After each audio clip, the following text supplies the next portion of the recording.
Hello, dear friends. We are doing Tea Tuesday with a cup of tea.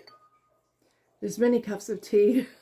Well, there's a few anyway. Not many, couple. Anyway. Harney and Sons. This is Decaf Paris. This is Jesus Calling. Get it on Amazon. Author is Sarah Young. And we are on January 8th. Oh, Tea Tuesday. Co-created by Kathy's Favorite Things. Thank you, Kathy. And Life with Patty. Thanks, Patty. Both women are best friends. And I appreciate that anybody is able to join. I love being able to join. I've met so many of you dear people here. And I know I go off on a tangent sometimes. Just forgive it. You know what? I'm a kid in my head. On the outside, I look like an old bat, right? Who cares? Anyway, let's read. Softly, I announce my presence. Shimmering hues of radiance taps gently at your consciousness, seeking entrance. Though I have all the power in heaven and earth, I am infinitely tender with you. The weaker you are, the more gently I approach you. She's in heat. Oh no. Sorry. Let your weakness be a door to my presence. Whenever you feel inadequate, remember, I am your ever-present help. Hope in me and you will be protected from depression and self-pity. Hope is like a golden cord connecting you to heaven. The more you cling to this cord, the more I bear the weight of your burdens. Thus, you are lightened. Heaviness is not my kingdom. Cling to hope.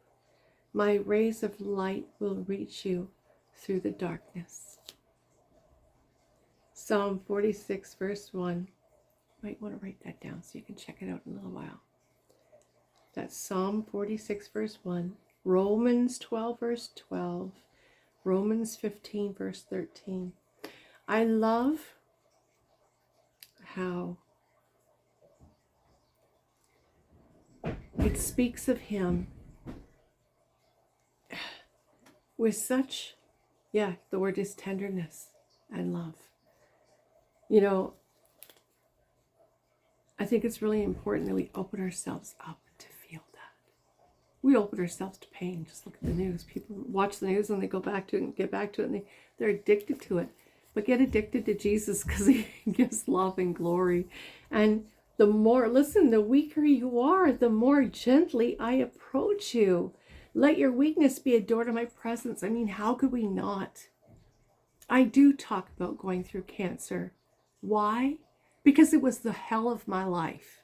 Okay? My kids walking into my life was the hell of my life. It really was. One was a little easier because, anyway. But one almost killed me. But I'm here by the grace of God.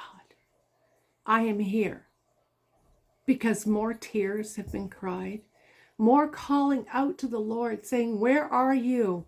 Why have you forsaken me? Have you left me? Are you leaving me alone? My heart is open to him, to receive him. And yes, to speak to God in that way. Absolutely. He gets all of it. When he asked me to put down my life, put down everything for him, put down my life and pick up my cross and carry it, it's everything. It's everything. He gave up his life for mine. Well, he's getting me the way I am too. And that's not in a shameful way. It's not shameful to sit back and go, Lord, why is this happening? Why did two of my boys walked out of my life separately? I could go into it, but I'm not going to. It doesn't belong to anyone else other than God. It doesn't belong to their wives. It doesn't belong to the children. It doesn't belong to me. It belongs to God. He will take care of things on his own, in his own time. The cancer, that wasn't mine either. It wasn't for me. It happened. And it's something he got me through. And when did I have freedom from it? When do you think I had freedom from it? The moment they took it out. The moment God gave me the word joy, I was joyful, confused, joyful, being honest. I didn't understand getting joy, the word God, joy. And I'm like, God, are you really serious right now? And they're like, oh, she's really medicated up. It was 4.5 hours on the colonoscopy table. So I had some surgery done before the cancer surgery. So I had 2 operations. Nonetheless, sometimes we get a little confused and we don't get how God does what he does and the time period that he does it. But you know what? If you're an alcoholic, if you're going through some inner turmoil on the inside, he wants that. He wants it. He wants to take that. And if you're involved in things that are not of God, if you give it over to him, he'll joyfully handle it for you and with you. He's that good. He just is that good. He just is. There's no explaining. I can't explain other than in my life, if you knew it, a lot of people have said, I can't believe you're still alive. I can't believe this, or I can't believe it. Believe it. My father walked out of my life at 22. It was a blessing. It was. But he walked out of my life. I was 22 years old. I found out a dirty secret of my father's when I was 22. That ripped at my heartstrings. It still does. But God has that.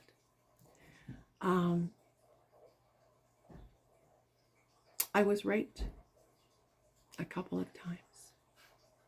God has that. I don't hold that. It doesn't belong to me anymore. This body will decompose one day and nurture the earth. And my treasures, my spirit, go to heaven with him. Many things have happened, and I've done many things out of being hurt and angry and disturbed, greatly disturbed from it. A mother who was a narcissist who just didn't want me. For whatever reason, she couldn't want me.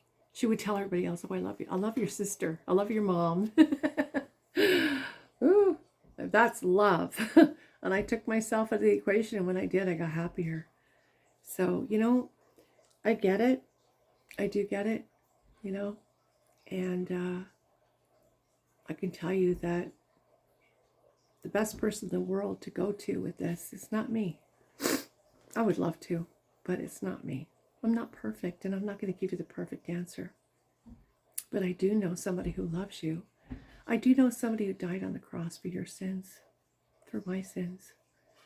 I do know somebody who is going to listen to every single cry, every single tear you've already shed right now. He is listening to all of it. And he wants you to know that he loves you with his whole heart, with his whole soul, and his body. He gave his body that whoever would believe in him will live eternally. So you're in good hands. And I'm glad you are, because I love each and every one of you. I'm so grateful you're here. I'm so grateful you're getting the message from this book. And yeah, maybe some of the experiences I went through, but I'm still here. I'm still here. I'm still able to smile because God has given me so much. I got my little girl back a couple of years ago after 19 years. Nobody can tell me that's not God, because it is. It really is. So take heart, dear friends. You are not alone. You are not alone. He has you in the palm of his hands. We'll talk soon.